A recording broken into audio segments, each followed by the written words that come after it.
स्वागत है आपका पॉजिटिव इनबॉक्स हिंदी चैनल पर। इस चैनल पर आपको नई नई और दिलचस्प कहानियां मिलती हैं। अगर आप पहली बार इस चैनल पर आए हैं तो चैनल को सब्सक्राइब कर लीजिए और वीडियो अच्छी लगे तो कमेंट और लाइक करना बिल्कुल मत भूलिएगा। बहुत पुरानी बात है, चंदन नगर नाम के एक राज्य पर राजा चंद्रसेन का राज हुआ करता था। राजा चंद्रसेन एक बहुत ही युवा राजा था। उसकी अभी तक शादी नहीं हुई थी। उसे अभी तक ऐसी कोई राजकुमारी नहीं मिली थी जिससे वह विवाह कर ले। राजा चंद्रसेन के राज दरबार में कई मंत्री थे। इन्हीं मंत्रियों में से एक था उनका सबसे खास मंत्री, जिसका नाम था वीर सिंह। वीर सिंह भी अभी कुंवारा ही था। असल में वीर सिंह और राजा चंद्रसेन बचपन के मित्र थे। मंत्री वीर सिंह एक बहुत ही बुद्धिमान और होशियार आदमी था। महाराजा चंद्रसेन अक्सर उसी से सलाह मशवरा करके ही अपने राजकाज के काम किया करते थे। जब भी महाराज चंद्रसेन को कोई महत्वपूर्ण फैसला लेना होता तो वह बिना वीर सिंह की सलाह के कोई फैसला नहीं करते थे। इस तरह से वीर सिंह और राजा चंद्रसेन अपने राज्य की बेहतरी के लिए काम कर रहे थे। एक दिन की बात है, जब राज दरबार लगा हुआ था तो एक आदमी वहां पर आया और राजा को नमस्कार करके कहने लगा, महाराज, मेरा नाम सुंदर है। मेरे हाथों में ऐसा जादू है कि मैं दुनिया की सारी सुंदरता को पत्थर में उतार सकता हूँ। महाराज ने कहा, अच्छा, तो तुम पत्थर की मूर्तियां बनाने में माहिर हो?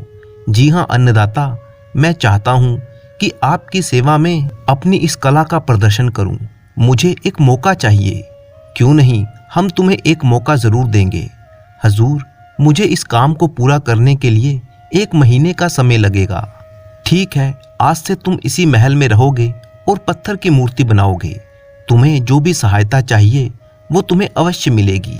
इसके बाद मूर्तिकार उसी दिन से राजमहल में पत्थर की मूर्ति बनाने में जुट गया और ठीक 1 महीने के बाद मूर्तिकार के कक्ष में जब राजा चंद्रसेन पहुंचा, मूर्तिकार ने कहा, महाराज, मूर्ति बनकर तैयार है।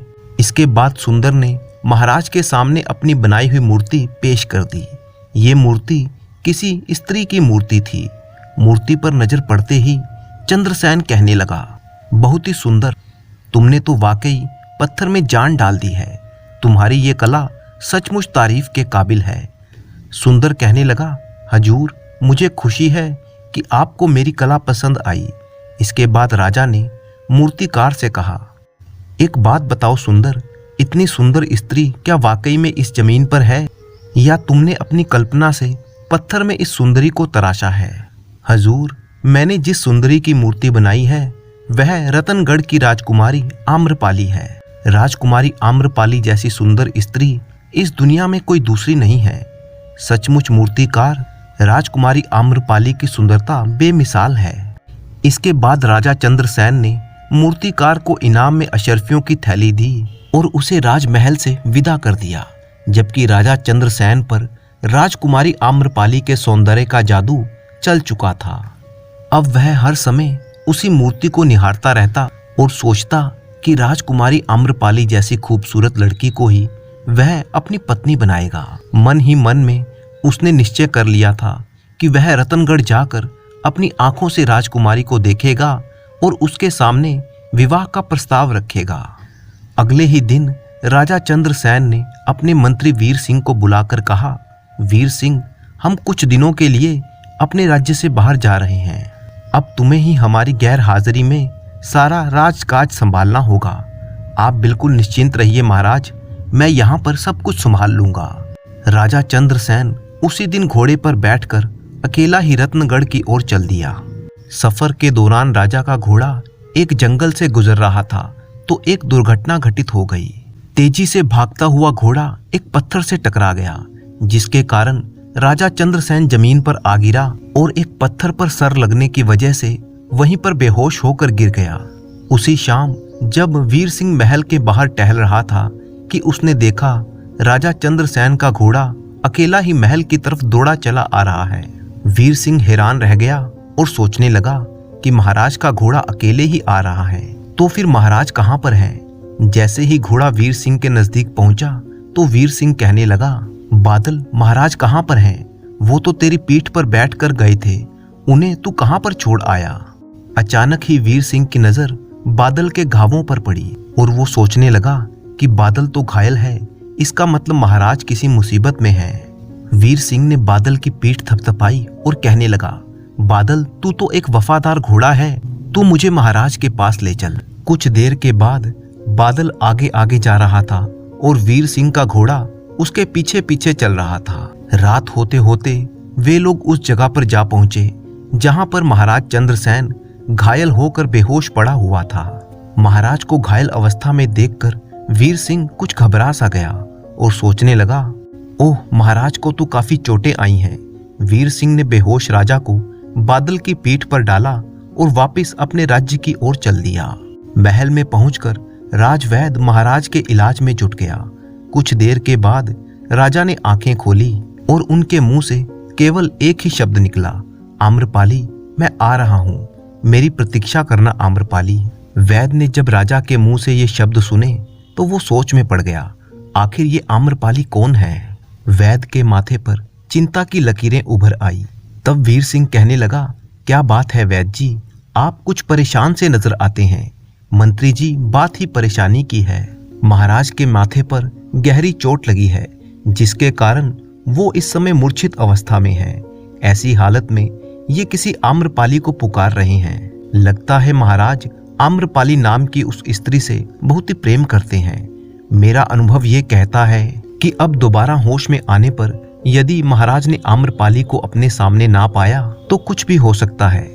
मैं आपकी बात का मतलब नहीं समझा वैद्य जी। मंत्री जी, आम्रपाली को अपने सामने ना पाकर महाराज के दिमाग की नस फट सकती है, जिसके कारण उनकी मृत्यु भी हो सकती है।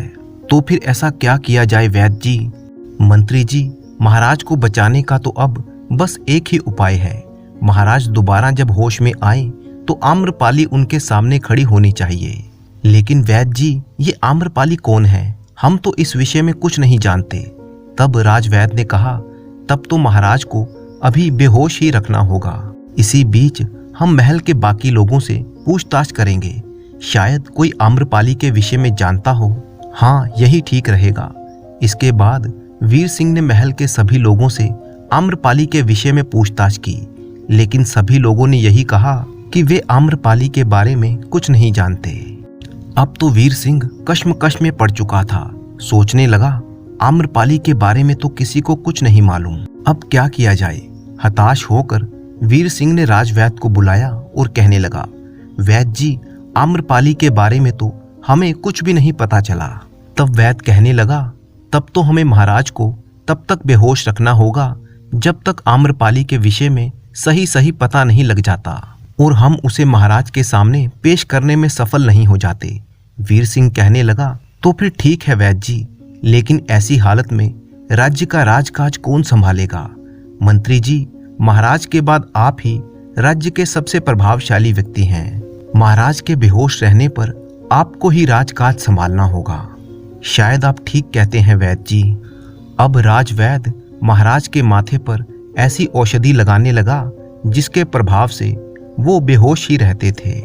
बदली हुई इन विचित्र परिस्थितियों में वीर सिंह को ही राज दरबार का कार्यभार संभालना पड़ा। रात के समय थका हारा जब वह लेटता था तो यही सोचता रहता कि आखिर ये आम्रपाली कौन है, कैसे पता चलेगा। एक दिन की बात है, जब वीर सिंह राज दरबार में बैठा था तब एक आदमी राज दरबार में आया और कहने लगा, दुहाई हो हुजूर, दुहाई हो, आपके राज्य में मेरी सोने की मोहरों से भरी हुई एक थैली गुम हो गई है। आप कौन हैं? मुझे सारी बात विस्तार से बताइए। अन्नदाता, मैं एक परदेसी हूँ, मेरा नाम रुस्तम है। मैं व्यापार के उद्देश्य से आपके राज्य में आया था कि यहाँ पर मेरी सोने की मोहरों से भरी हुई एक थैली कहीं गुम हो गई है। उसमें सोने की 500 मोहरें थीं। तुम चिंता मत करो व्यापारी, हम तुम्हारी गुम हुई मोहरों को ढूंढने में कोई कसर नहीं छोड़ेंगे। तब व्यापारी कहने लगा, हजूर, मैं इस बात की घोषणा करता हूँ कि जो कोई भी मेरी मोहरों की थैली खोज कर लाएगा, मैं उसे 25 मोहरें इनाम में दे दूंगा। उसी समय एक बूढ़ा साधु दरबार में आया और कहने लगा, मंत्री जी, ये थैला मुझे रास्ते में पड़ा हुआ मिला था, मैं इसे आपको सौंपने के लिए आया हूँ। बूढ़े साधु के हाथ में थैला देखकर व्यापारी कहने लगा, यह तो मेरी मोहरों की थैली है। व्यापारी ने बूढ़े साधु के हाथ से वो थैला ले लिया और बड़ी ही बेताबी से उसमें रखी हुई मोहरें फटाफट गिनने लगा और बोला, हजूर, थैली में पूरी 500 सोने की मोहरें हैं, परंतु।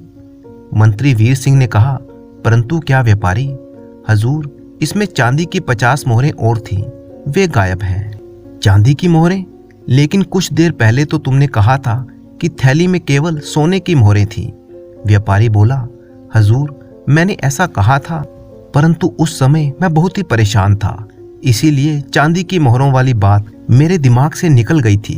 व्यापारी की ये बात सुनकर मंत्री वीर सिंह सोचने लगा कि लगता है मोहरों की थैली मिल जाने से इस व्यापारी की नीयत बदल गई है, इसीलिए ये इस बूढ़े साधु को इनाम देने की बजाय उसी पर चोरी का इल्जाम लगा रहा है। कुछ सोचकर वीर सिंह ने उस व्यापारी से पूछा, तुम्हें अच्छी तरह से याद है कि इसमें चांदी की मोहरें भी थी? बिल्कुल अन्नदाता, मुझे अच्छी तरह से याद है। सुनो व्यापारी, अब मैं तुमसे कुछ सवाल पूछने जा रहा हूँ। इन सवालों का उत्तर सोच समझ कर देना। ठीक है हजूर। तो सुनो, अगर इस बूढ़े साधु की जगह तुम होते तो क्या करते? व्यापारी ने कहा, मैं सारी की सारी मोहरें वापस लौटा देता। वीर सिंह ने कहा, यानी चांदी की 50 मोहरें थैली में से निकालकर सोने की 500 मोहरें लौटाने जैसा बेईमानी का काम तुम नहीं करते? जी मंत्री जी, बिल्कुल ऐसा ही। अच्छा, मान लो जिसे मोहरों का थैला मिला है उसके मन में लालच आ गया, तो क्या वह चांदी की मोहरें निकालकर सोने की मोहरें वापस कर देगा? जी हजूर। जी क्या करते हो? बोलो, क्या वह ऐसा करेगा? जी नहीं मंत्री जी। मतलब ये हुआ कि जो आदमी चांदी की मोहरें दबा सकता है वह ऐसी बेवकूफ़ी नहीं करेगा, यही कहना चाहते हो ना तुम? जी हजूर, बिल्कुल यही कहना चाहता हूँ। व्यापारी, तुम तो एक ईमानदार आदमी लगते हो। जी मंत्री जी, मैं कभी झूठ नहीं बोलता हूँ। वीर सिंह की बातें सुनकर व्यापारी के माथे पर पसीना आने लगा, वह घबराने लगा। वीर सिंह कहने लगा, तो ये बूढ़ा साधु चांदी की मोहरें निकालकर सोने के सिक्के लौटाने जैसी मूर्खता कैसे कर सकता है? अब तो व्यापारी के हाथ पैर कांपने लगे। जी मैंने ऐसा तो नहीं कहा। तब वीर सिंह उसे घूर कर देखने लगा और कहने लगा, इससे एक बात तो साफ हो जाती है कि बूढ़ा साधु जो थैली लेकर आया है वो तुम्हारी नहीं है। व्यापारी, अब तुम जा सकते हो। इस थैली को तुम यहीं पर छोड़ जाओ। जैसे ही तुम्हारी असली थैली कोई लेकर आएगा तुम्हें इसकी सूचना दे दी जाएगी। बेचारा व्यापारी अब अपने ही जाल में फंस चुका था। वो कहने लगा, जी महाराज, जैसी आपकी आज्ञा। ये कहकर व्यापारी अपना सा मुंह लेकर वहां से चला गया। इसके बाद वीर सिंह ने उस बूढ़े साधु को अपने पास बुलाया और कहने लगा, बूढ़े बाबा, अब इन मोहरों से भरी हुई थैली पर आपका अधिकार है। बूढ़े बाबा ने वो थैला उठाया और वह दरबार से चला गया। राज दरबार की कार्यवाही खत्म होने के बाद जब वीर सिंह महल के बाहर पहुंचा तो उसने देखा कि बूढ़ा साधु अभी तक वहीं पर खड़ा था। वीर सिंह कहने लगा, बूढ़े बाबा, आप यहाँ से अभी गए नहीं? तब बूढ़े साधु ने कहा, वीर सिंह, तुम्हारे न्याय को देखकर मैं बहुत ही प्रभावित हूँ कि किस तरह से तुमने एक बेईमान व्यापारी को सबक सिखाया और मुझ जैसे बूढ़े की सहायता की। अब मैं भी तुम्हारी सहायता करना चाहता हूँ। मैं जानता हूँ कि तुम इन दिनों बहुत ही परेशान हो। क्या तुम अपनी परेशानी मुझे बता सकते हो ताकि मैं तुम्हारी कुछ सहायता कर सकूं? वीर सिंह ने बूढ़े बाबा से कहा, बूढ़े बाबा, महाराज चंद्रसेन इन दिनों बेहोशी की हालत में है। वह किसी आम्रपाली नाम की सुंदरी को चाहते हैं। वो आम्रपाली कौन है, कहाँ रहती है, उसे कैसे मिला जाए? अगर ये सब कुछ मुझे पता चल जाए तो मैं महाराज की सहायता कर सकता हूँ। सारी बात सुनने के बाद बूढ़ा साधु कहने लगा, वीर सिंह, तुम्हारे महाराज रतनगढ़ की राजकुमारी आम्रपाली के प्रेम में पड़ चुके हैं। जंगल में जब उनके साथ दुर्घटना हुई तो वे राजकुमारी से ही मिलने जा रहे थे। वह तो राजकुमारी आम्रपाली से प्रेम करते हैं। वीर सिंह, चंद्रसेन का जीवन तभी बच सकता है जब राजकुमारी उन्हें मिल जाए। ठीक है साधु बाबा, आज ही मैं रतनगढ़ जाऊंगा और राजकुमारी आम्रपाली से आग्रह करूंगा कि वह महाराज चंद्रसेन से विवाह कर ले और उनका जीवन बचा ले। तब साधु कहने लगा, वीर सिंह, ये सब इतना आसान नहीं है जितना तुम सोच रहे हो। राजकुमारी आम्रपाली उसी से विवाह करेगी जो उसके द्वारा सुनाई गई कहानी को सही ढंग से पूरा करेगा। यही उसकी शर्त है। अच्छा, तब तो राजकुमारी को मनाना बहुत ही मुश्किल होगा। घबराओ मत वीर सिंह, जहाँ चाह होती है वहीं राह भी होती है। मुझे पक्का विश्वास है कि तुम राजकुमारी की शर्त को अवश्य ही पूरा कर सकोगे। लेकिन वीर सिंह, जो काम तुम करने जा रहे हो उसमें जान का खतरा भी हो सकता है, इसीलिए एक बार फिर से सोच लो। बाबा, मैं एक नेक काम करने जा रहा हूँ। इसके लिए यदि मेरे प्राण भी चले जाएं तो मुझे बिल्कुल भी दुख नहीं होगा। ठीक है वीर सिंह, तो तुम बिल्कुल निश्चिंत होकर रतनगढ़ जाओ। मेरा आशीर्वाद तुम्हारे साथ है। बेहोश महाराज को राजवैद्य की निगरानी में छोड़कर और बाकी सभी अधिकारियों को आवश्यक निर्देश देने के बाद वीर सिंह उसी दिन रतनगढ़ की ओर चल पड़ा। लंबे सफर के बाद वो रतनगढ़ पहुंचा और महल के पहरेदारों से कहने लगा, मैं राजकुमारी आम्रपाली से मिलना चाहता हूँ। अच्छा, तो क्या तुम भी उनसे विवाह करने आए हो? मेरी बात मानो और यहाँ से लौट जाओ। अच्छे अच्छे राजकुमार, राजा महाराजा आम्रपाली से विवाह की इच्छा लेकर आए और शर्त पूरी ना करके वापस लौट गए। मेरी राय तो यही है कि तुम भी वापस लौट जाओ। नहीं, मैं राजकुमारी की कसौटी पर खरा उतरूंगा। लगता है तुम पक्का इरादा करके आए हो। हाँ पहरेदार, इसीलिए तो कहता हूँ कि तुम मुझे राजकुमारी के पास ले चलो। तब पहरेदार उसे राजकुमारी आम्रपाली के पास ले गए। आम्रपाली सचमुच एक बहुत ही सुंदर युवती थी। वीर सिंह को देखकर वो कहने लगी, नौजवान, जानते हो कि हमारी कसौटी पर खड़े उतरने के लिए तुम्हें क्या करना होगा? राजकुमारी जी, मुझे आपके द्वारा सुनाई गई अधूरी कहानी को सही ढंग से पूरा करना होगा। तब ठीक है, मैं तुम्हें एक छोटी सी अधूरी कहानी सुनाती हूँ। उसे तुम्हें पूरा करना होगा, तो ध्यान से सुनो। सूरजगढ़ के राजा सूर्यसेन ने एक दिन अपने दरबारियों से कहा कि एक सपना उन्हें लगातार कई रातों से दिखाई दे रहा है कि वह एक मैदान में खड़ा है। उसके एक तरफ अशरफियों का ढेर है, उसके पास एक बड़ा सा थैला रखा है, दूसरी तरफ एक नंगी तलवार मयान के साथ रखी हुई है और वह एक बार अशरफियों की तरफ हाथ बढ़ाता है, फिर तलवार उठाने के लिए मुड़ता है कि तभी उसकी नींद खुल जाती है। वो अपने दरबारियों से कहने लगा कि इस सपने का क्या मतलब है, मुझे समझा सकते हैं? सभी दरबारी राजा के सपने का मतलब सोचने लगे। कुछ देर के बाद एक दरबारी हिम्मत करके आगे आया और कहने लगा, महाराज, आपको अशरफियां उठा लेनी चाहिए। बाकी दरबारी कहने लगे, महाराज, आपको तलवार हाथ में थामनी चाहिए। किसी ने कहा, महाराज, आपको तलवार हाथ में उठाकर अशरफियों के ढेर के पास खड़ा हो जाना चाहिए। राजा को किसी की भी बात संतोषजनक नहीं लगी और वह कहने लगा कि हमारे दरबार में एक भी आदमी ऐसा अक्लमंद नहीं है जो हमारे सपने का मतलब समझा सके। राजा की बात सुनकर तुरंत ही दरबार में से एक दरबारी उठा और उसने राजा के सपने का सही अर्थ बताया। राजा को उसका जवाब बहुत ही पसंद आया और उसने उस दरबारी की बुद्धिमानी से खुश होकर उसे अपना विशेष सलाहकार बना दिया। तो नौजवान, उस दरबारी ने राजा के सपने का क्या अर्थ बताया, जिससे खुश होकर राजा ने उसे इतना ऊंचा ओहदा सौंप दिया। राजकुमारी की बात सुनकर वीर सिंह एक पल के लिए सोच में पड़ गया और फिर कहने लगा, राजकुमारी जी, उसने राजा को इस प्रकार समझाया होगा कि महाराज, आपको अशरफियों का थैला पहले उठाना चाहिए, फिर तलवार को मयान में डालकर उसे उठा लें। अब चारों तरफ देखें, जहां पर गरीब लोग हों वहां अशरफियों की थैली खोलकर उनकी सहायता करें। अगर कहीं पर अन्याय होता दिखे तो मयान में से तलवार निकालकर अन्याय का सामना करें। वीर सिंह का ऐसा जवाब सुनकर राजकुमारी का चेहरा खिल गया और वो कहने लगी, वाह नौजवान, तुमने तो सचमुच हमारी कहानी को बड़े ही अच्छे ढंग से पूरा किया। वाकई तुम हमारी कसौटी पर बिल्कुल खरे उतरे हो। तब वीर सिंह कहने लगा, राजकुमारी जी, तुम्हारी कसौटी पर खरा उतरकर मैंने तुम्हें पाने का अधिकार पा लिया है, लेकिन मैंने ये सब अपने लिए नहीं किया। मैं तुम्हारे कहने का मतलब नहीं समझी। राजकुमारी, मैं चंदन नगर का मंत्री हूँ। मैं अपने महाराज चंद्रसेन के साथ आपका विवाह करना चाहता हूँ। ये बात सुनकर राजकुमारी आम्रपाली आश्चर्य में पड़ गई और कहने लगी, लेकिन ये कैसे हो सकता है? शर्त तुमने पूरी की है और तुम जीते हो, इसीलिए मेरा विवाह तुम्हारे साथ ही होगा। नहीं राजकुमारी, मैं अपने महाराज के स्थान पर यहाँ पर आया हूँ। अब क्योंकि मैं जीत चुका हूँ, इसीलिए आपको मेरा कहना मानना पड़ेगा। ये सुनते ही राजकुमारी आम्रपाली को क्रोध आ गया। उसने पास ही रखी हुई अपनी तलवार खींच ली और कहने लगी, तुम्हारी इतनी जरूरत? तुम गलत काम करके मुझे आदेश दे रहे हो? ठहरो, मैं अभी तुम्हें मजा चखाती हूँ।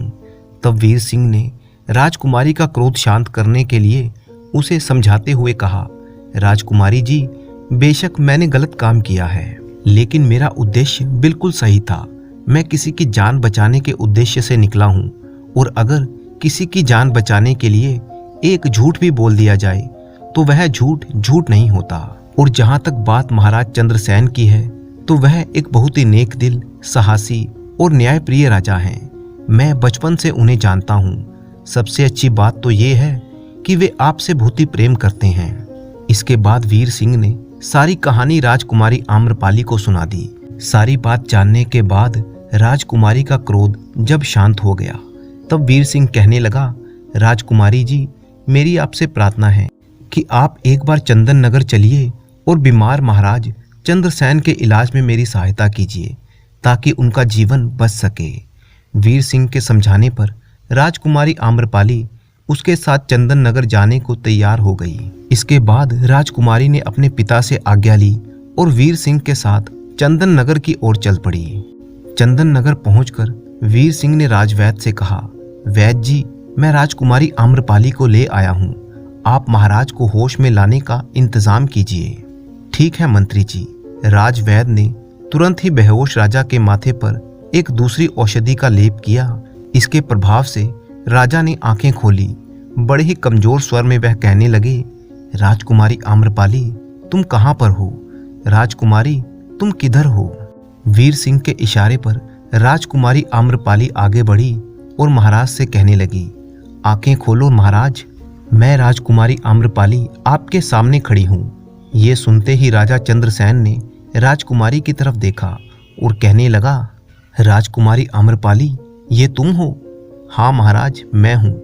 राजकुमारी आम्रपाली, तब तो मैं इस संसार का सबसे भाग्यशाली इंसान हूँ। वहीं पर खड़ा वीर सिंह कहने लगा, महाराज, अब आप जल्दी से स्वस्थ हो जाइए ताकि राजकुमारी से आपका विवाह हो सके। राजा चंद्रसेन कहने लगा, राजकुमारी, तुम मेरी आंखों के सामने हो, ये सच है, परंतु तुम यहाँ पर आई कैसे? तुम्हें मेरे प्रेम के बारे में कैसे पता चला? तब राजकुमारी ने सारी घटनाएं विस्तार से राजा चंद्रसेन को बता दी। सारी बात जानने के बाद राजा चंद्रसेन कहने लगा, मंत्री वीर सिंह, ये सही है कि राजकुमारी आम्रपाली से हमें लगाव है, लेकिन राजकुमारी से विवाह के असली हकदार तो तुम ही हो। आप ये क्या कह रहे हैं महाराज? वीर सिंह, मैं इतना भी स्वार्थी नहीं कि तुम्हारी अच्छाई का बदला बुराई से दूं। तुम मेरी खातिर इतना कुछ करने को तैयार हो गए तो क्या मैं चुप रहूंगा? नहीं, ये नहीं हो सकता। राजकुमारी के साथ तुम्हारा ही विवाह होगा। लेकिन महाराज, नहीं वीर सिंह, अब मैं तुम्हारी एक बात नहीं सुनूंगा। हमारा दिल जो कहता है वो सही है, और हमारा राजधर्म भी यही कहता है कि राजकुमारी का विवाह तुमसे ही होगा। तब राजकुमारी आम्रपाली कहने लगी, वाह महाराज, आपका ये फैसला सुनकर मैं जान गई कि आप सही इंसान की सही कद्र करना जानते हैं। और फिर महाराज के स्वस्थ होने पर उनके आदेश के अनुसार राजकुमारी आम्रपाली का विवाह उनके मंत्री वीर सिंह के साथ कर दिया गया। विवाह के बाद राजा चंद्रसेन वीर सिंह से कहने लगे, वीर सिंह, तुम नेकी के फरिश्ते हो। तुमने दिखा दिया कि दुनिया में नेकी आज भी जिंदा है। नहीं महाराज, नेकी के फरिश्ते तो आप हैं, मैं नहीं।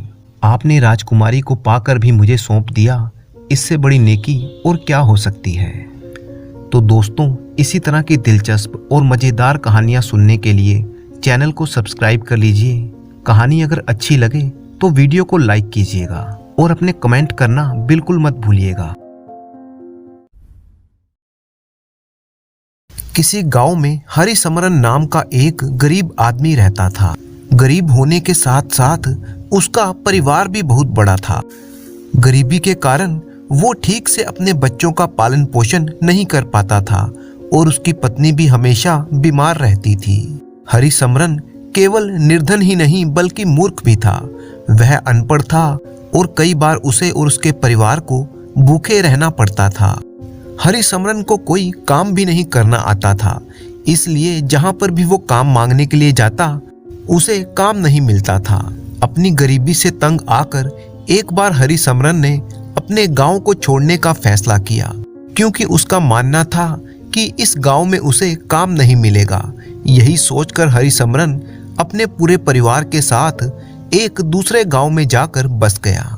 नए गांव में आकर हरिसमरन वहां के एक सेठ के पास जा पहुंचा और कहने लगा, सेठ जी, मैं एक गरीब आदमी हूँ। मैं और मेरा परिवार कई दिनों से भूखे हैं। क्या आप मुझे कोई काम देंगे? सेठ सोचने लगा कि एक नौकर की मेरे को आवश्यकता है जो मेरे अस्तबल में मेरे घोड़ों की देखभाल कर सके। सेठ ने कहा, तुम शरीर से तगड़े दिखाई देते हो, चलो मेरे साथ चलो, मैं तुम्हें काम पर लगाता हूँ। और सेठ ने हरिसमरन को अपना नौकर रख लिया और घर के पास ही उसे रहने के लिए एक झोपड़ी दे दी।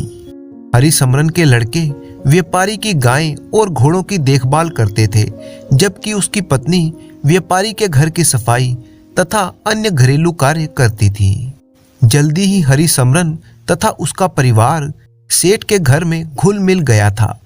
एक दिन व्यापारी की लड़की का विवाह था और इस अवसर पर घर में भोज का आयोजन किया गया था।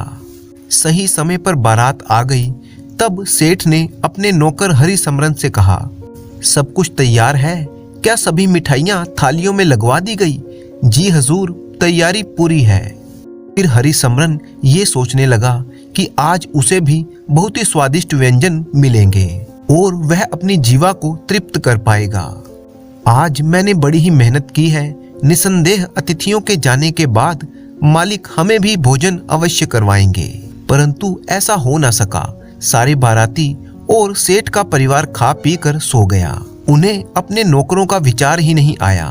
दुखी होकर हरिसमरन ने अपने परिवार से कहा, चलो बच्चों, अब हम चलकर सो जाते हैं। आज हमारे भाग्य में स्वादिष्ट खाना नहीं लिखा था। लगता है हमारी जीवा को आज स्वाद नहीं मिल पाएगा। अपनी झोपड़ी में पहुंचकर हरिसमरन ने अपनी पत्नी से कहा, मैं निर्धन और मूर्ख हूँ, इसीलिए कोई मुझ पर ध्यान नहीं देता। आप चिंता मत करें, हमारे भी अच्छे दिन जरूर आएंगे। काश मुझे भी कोई गुप्त विद्या आती जिसके कारण लोग मेरा आदर करते। अचानक हरिसमरन के मन में एक विचार आया और वह उठ बैठा और अपनी पत्नी से बोला, मुझे एक विचार आया है। और फिर वो अपनी पत्नी के कान में धीरे धीरे से कुछ कहने लगा और उसके बाद रात के घने अंधकार में चुपचाप घर से भाग निकला। वह सीधा अस्तबल में गया और वहां से उसने एक घोड़े को खोला, वो घोड़ा जो दूल्हा लेकर आया था, और फिर उस घोड़े को पास के ही एक जंगल में ले जाकर एक पेड़ के पीछे गुप्त स्थान पर बांध दिया। इसके बाद हरिसमरन वापस अपनी झोपड़ी में आकर चुपचाप सो गया, जैसे कुछ हुआ ही ना हो। सुबह के समय जब सेठ की आंख खुली तो पूरे घर में यह खबर फैल गई कि दूल्हे का घोड़ा चोरी हो गया है। ये बात सेठ के लिए बड़ी ही बेइज्जती की बात थी। वह अपने जमाई से कहने लगा, बेटा मुझे बड़ा ही दुख है, ऐसे पहले कभी भी नहीं हुआ है। सेठ ने क्रोध में आकर अपने सब नौकरों को बुलवाया और कहने लगा, जाओ कोना कोना छान मारो और घोड़े को ढूंढ कर लेकर आओ। सेठ के जवाई राजा ने कहा, इसका अब कोई भी लाभ नहीं होगा पिताजी, क्योंकि चोर घोड़े को लेकर भाग चुके होंगे। तभी हरिसमरन की पत्नी, जो वहां पर खड़ी सब कुछ देख रही थी, वह सेठ के नजदीक आई और बोली, हजूर, क्या मैं आपको एक सुझाव दे सकती हूँ? मेरे पति बहुत ही बुद्धिमान हैं। सेठ ने कहा, घोड़ों को ढूंढने के लिए बुद्धि की क्या आवश्यकता है? आखिर तुम कहना क्या चाहती हो? मेरे पति को गूढ़ तत्व का ज्ञान है और वह घोड़ों को ढूंढने में समर्थ हैं। आप उनसे क्यों नहीं कहते? जब तक उनसे कोई कहेगा नहीं, तब तक वह अपनी ज्ञान शक्ति का प्रयोग नहीं करेंगे। सेठ ने हरिसमरन को बुलवाया और कहा, हरिसमरन, कृपया घोड़े को ढूंढने के लिए अपनी ज्ञान व शक्ति का प्रयोग करो, मैं तुम्हें बहुत सा इनाम दूंगा। हरिसमरन ने कहा, कल आप मुझे भूल गए थे। आपके घर में अनेक लोग आए और सबने भर पेट स्वादिष्ट स्वादिष्ट खाना खाया, लेकिन आप अपने नौकरों को ही खाना खिलाना भूल गए। आज जब आपको मेरी जरूरत है तो आपने मुझे याद कर लिया। सेठ ने हाथ जोड़कर कहा, हरिसमरन मुझे माफ कर दो, अब ऐसा कभी भी नहीं होगा, परंतु आज मेरी इज्जत का सवाल है। इसके बाद हरिसमरन ने एक कागज मांगा और उस पर अनेक प्रकार के चित्र बनाने लगा। वह ऐसा नाटक करने लगा मानो वो कोई गणित लगा रहा हो। और फिर कुछ देर बाद वो सेठ से कहता है, सेठ जी, घोड़ा आपके घर के ही पीछे जंगल में है। इससे पहले कि चोर उस घोड़े को ले जाएं, आप उसे ले आइए। और फिर सेठ ने अपने कुछ नौकरों को जंगल में उस स्थान पर भेज दिया जो हरिसमरन ने उसे बताया था। कुछ देर बाद नौकर दूल्हे के घोड़े को लेकर वापस आ गए और अपने मालिक से कहने लगे, सेठ जी, घोड़ा बिल्कुल वहीं पर था जहां हरिसमरन ने हमें बताया था। और फिर वहां पर खड़े सभी लोग आश्चर्यचकित रह गए। वे लोग हरिसमरन को अंतर्यामी मानने लगे और कहने लगे, अरे वाह, लगता है ये कोई बहुत बड़ा ज्योतिषी है जिसने अपनी विद्या से घोड़े का पता लगा लिया। और फिर सेठ ने हरिसमरन को काफी धन इनाम में दिया। अब हरिसमरन पहले की तरह गरीब नहीं रह गया था। वह अपने परिवार का गुजर बसर अच्छे से करने लगा था। साथ ही साथ पूरे गांव में यह ख्याति फैल गई कि हरिसमरन एक बहुत ही उच्च कोटि का ज्योतिषी है। एक दिन की बात है, राजा के महल में मंत्री ने आकर राजा से कहा, महाराज, आपके हीरे जवाहरात और स्वर्ण मुद्राएं धीरे धीरे करके चोरी होती जा रही हैं। आज जब मैंने जांच की तो कई स्वर्ण मुद्राएं कम थी। क्या ऐसा किसने किया है? हम उस चोर को कैसे पकड़ेंगे? महाराज, मैंने सुना है कि हमारे राज्य में एक हरिसमरन नाम का आदमी है जो अपनी ज्योतिष विद्या के कारण बहुत ही प्रसिद्ध है और वो खोई हुई चीजों का पता लगा देता है। वह अवश्य ही आपको बता देगा कि किसने आपके रत्न चुराए हैं और कहां पर छिपाए हैं। राजा ने उसी समय हरिसमरन को अपने सामने पेश होने का आदेश दिया। जब राजा के सैनिक हरिसमरन के घर पर पहुंचे तो वह भय के मारे कांपने लगा। वह सोचने लगा, अवश्य ही उससे कोई अपराध हो गया है जो महाराज ने उसे इसी समय महल में बुलाया है। सैनिक उसे लेकर राजा के सामने पेश कर देते हैं। तब राजा ने कहा, सुनो, मेरे रत्न किसने चुराए हैं? अगर तुम नहीं बता पाए तो मैं तुम्हारा सिर कटवा दूंगा। हरिसमरन मन ही मन में सोचने लगा, ये मैं किस मुसीबत में फंस गया। मैंने खुद ही अपनी ख्याति फैलाई और अब खुद ही अपने जाल में फंस गया हूँ। अब मैं क्या करूँ? अपनी जान बचाने के लिए हरिसमरन कहने लगा, महाराज, मुझे गणित लगाना पड़ेगा। यह कोई सरल कार्य नहीं है। मैं कल तक ही आपको बता सकूंगा कि आपके रत्न किसने चुराए और वह कहां पर छिपाए गए हैं। महाराज ने आदेश दिया, इसको एक कमरे में रखा जाए और वहां पर पहरा लगा दिया जाए। कल इसे वापस मेरे सामने पेश किया जाए। हरिसमरन अपने कमरे में बैठा हुआ था और सोच रहा था कि अब उसका क्या होगा। दूसरी तरफ महल में जीवा नाम की एक दासी थी जो वास्तव में रत्न चुराने की अपराधी थी। वही दासी अपने भाई के साथ मिलकर रोज थोड़े थोड़े रत्न राजा के खजाने से चुराया करती थी। जब उसे पता चला कि महल में एक बहुत ही प्रसिद्ध ज्योतिष आ गया है जो रत्नों को चुराने वाले का पता बताएगा, तो वह घबरा गई और मन ही मन में सोचने लगी, ये आदमी तो अंतर्यामी है। मैंने भी इसके बारे में काफी सुना है। लगता है अब मैं बच नहीं पाऊंगी। इसे अवश्य ही पता चल जाएगा कि मैं ही चोर हूँ और फिर महाराज मेरा सिर काट देंगे। और जब रात गहरी हो गई तो वो दासी, जिसका नाम जीवा था, वह उस कमरे के बाहर गई जहां हरिसमरन को रखा हुआ था और दरवाजे के साथ कान लगाकर अंदर की बातें सुनने का प्रयास करने लगी।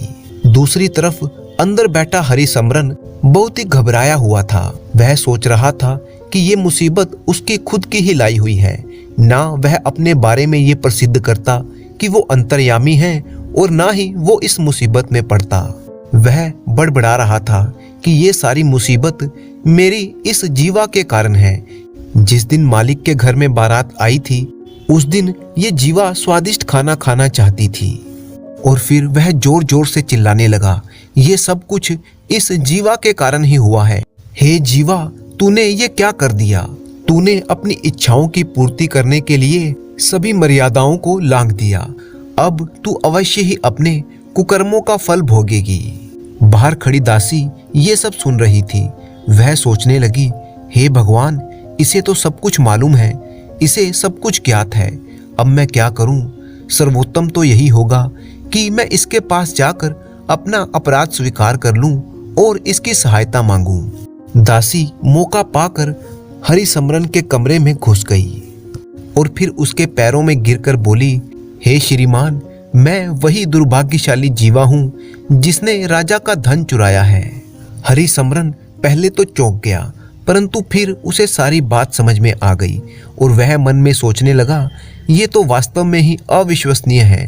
क्या भाग्य है मेरा! निसंदेह यदि किसी का भाग्य अच्छा हो तो उसके लिए सब कुछ संभव हो सकता है। मैं तो यहाँ पर अपनी मूर्ख जीभ को दोष दे रहा था और असली चोर स्वयं ही मेरे चरणों में आ पड़ा। वास्तव में गुप्त अपराध भयवश प्रकट हो ही जाता है। तभी वो दासी बोली, हे सज्जन, यह थोड़ा सा स्वर्ण आपके लिए है। कृपया इसे स्वीकार करें और मुझे फांसी के फंदे से बचा लें। हरिसमरन ने तत्काल ही सोच विचार कर लिया और बोला, हे धूर्त स्त्री, यहाँ से चली जा। मुझे ये सब बताने की जरूरत नहीं है, मुझे पहले ही सब कुछ मालूम है। हे श्रीमान, कृपया मुझ पर दया कीजिए, मैं आपके आगे हाथ जोड़ती हूँ, मेरी रक्षा कीजिए। ठीक है, क्योंकि तूने मेरे चरणों में शरण ली है, इसीलिए मैं तेरा नाम नहीं लूंगा। तेरे पास जितना भी धन है जो तूने राजा के खजाने से चुराया है, वह तू शीघ्र जाकर राजा के बाग में अनार के पेड़ के नीचे दबा दे और यहाँ से भाग जा। दासी ने ठीक वैसा ही किया और फिर हरिसमरन आराम से अपने कमरे में लेटकर सो गया। अगली सुबह राजा ने हरिसमरन को बुलाया और पूछा, तो क्या तुम्हें अपराधी का पता चला? क्या तुम हमें बता सकते हो कि हमारा धन कहाँ पर है? हरिसमरन ने कहा, महाराज, हम महल के पीछे बाग में चलते हैं, मैं वहीं पहुंचकर आपको सब कुछ बताऊंगा। राजा और उसके कुछ सिपाही, साथ में मंत्री, सभी मिलकर बाग में गए और फिर हरिसमरन ने कहा, महाराज, उस अनार के पेड़ के नीचे भूमि को खुदवा दीजिए। जब सैनिकों ने वो जमीन खोदी तो सचमुच वहां पर एक धन की पोटली निकली, जिसमें राजा के खजाने से चुराई गई स्वर्ण मुद्राएं और हीरे मोती मौजूद थे। हरिसमरन ने कहा, यह लीजिए महाराज, आपका धन। इसमें कुछ धन कम है क्योंकि चोर वो धन लेकर भाग गए और आप उन चोरों को नहीं पकड़ सकते क्योंकि वो दूसरे राज्य में जा चुके हैं। अपना धन वापस पाकर राजा बहुत ही प्रसन्न था। वह कहने लगा, हरिसमरन, मैं तुमसे बहुत ही प्रसन्न हूँ और तुम्हें खूब सारा इनाम देना चाहता हूँ। उसी वक्त राजा का मंत्री राजा को एक तरफ ले गया और कहने लगा, महाराज, मुझे इस आदमी पर शक है। क्या आप देख नहीं रहे कि ये व्यक्ति किस प्रकार अपनी जीविका कमा रहा है? राजा ने कहा, ये लोगों की खोई हुई वस्तुएं ढूंढकर उन्हें वापस लौटाकर बड़े बड़े इनाम पाता है। वो तो बात ठीक है महाराज, परंतु मुझे लगता है कि ये किसी चोरों के गिरोह का सरदार है। अगर ऐसी बात है तो बताओ, हम इसकी चाल को कैसे पकड़ सकते हैं? और फिर मंत्री ने राजा के कान में कुछ योजना समझाई। योजना सुनकर राजा ने कहा, ठीक है, जैसा तुम कहते हो, हम बिल्कुल वैसे ही इसकी एक परीक्षा ले लेते हैं, जिससे सिद्ध हो जाएगा कि ये वास्तव में ही अंतर्यामी है या फिर कोई ढोंगी है। राजा हरिसमरन के पास गया और कहने लगा, हरिसमरन, हम तुम्हें मुंह मांगा इनाम देने को तैयार हैं, परंतु उससे पहले हम तुम्हारी एक अंतिम परीक्षा लेना चाहते हैं। इसके बाद राजा ने मंत्री को संकेत किया और संकेत पाते ही मंत्री एक बंद मटकी लेकर उनकी तरफ बढ़ा। असल में मंत्री ने उस मटकी में बगीचे में से ही एक मेंढक पकड़कर मटकी में बंद कर दिया था। राजा ने मटकी की तरफ इशारा करते हुए कहा, हे विद्वान, अगर तुम ये बता दो कि इस मटकी में क्या है तो मैं तुम्हें कई गांव और इसके अतिरिक्त जो भी तुम मांगोगे वो इनाम में दे दूंगा। एक बात और याद रखो, तुम्हें कोई समय नहीं दिया जाएगा, तुम्हें इसी वक्त यहीं पर बताना होगा कि इस मटकी में क्या है। हरिसमरन सोचने लगा, अरे हरिसमरन, तू तो आज मुसीबत में फंस गया। आज तो लगता है तेरा सिर धड़ से अलग होकर ही रहेगा। वह मन ही मन कह रहा था कि आज मेरा अंतिम समय आ गया है और अंतिम समय में मैं अपने सभी प्रियजनों को याद कर लेना चाहता हूँ। हरिसमरन ने आंखें बंद की और सोचने लगा, मेरी प्यारी पत्नी व मेरे बच्चे मुझे याद करेंगे। मेरी माँ तो मुझे बहुत ही स्नेह करती थी। मेरे पिता जिनके पास मैं कुछ ही क्षणों में पहुंचने वाला हूँ, वह तो मुझे मेंढक का बच्चा कहकर पुकारते थे। अपने माता पिता और परिवार को याद करते करते हरिसमरन बहुत ही भावुक हो गया। भावनाओं में बहते बहते वह जोर जोर से रोते हुए चिल्लाने लगा, मेंढक का बच्चा, मेंढक का बच्चा। ये सुनते ही राजा और मंत्री चौंक पड़े। मंत्री ने तुरंत मटकी का ढक्कन हटाया और कहने लगा, महाराज, इसमें तो सचमुच मेंढक का बच्चा ही है। ये आदमी तो सच में एक अंतर्यामी है। वहां खड़े सभी लोग हरिसमरन की जय जयकार करने लगे। राजा ने खुश होकर कहा, हरिसमरन, आज से तुम मेरे दोस्त हो। तुम मुझसे क्या मांगते हो? मैं तुम्हारी हर इच्छा पूरी करने को तैयार हूँ। हरिसमरन ने कहा, महाराज, मैं केवल इतना चाहता हूँ कि अब भविष्य में कोई भी व्यक्ति मुझसे अपनी खोई हुई वस्तुएं ढूंढने के लिए ना कहे। ठीक है हरिसमरन, जैसी तुम्हारी इच्छा। और राजा ने हरिसमरन को खूब सा धन दिया और उसे विदा कर दिया। उस दिन के बाद से हरिसमरन अपने परिवार के साथ एक सुखमय जीवन बिताने लगा।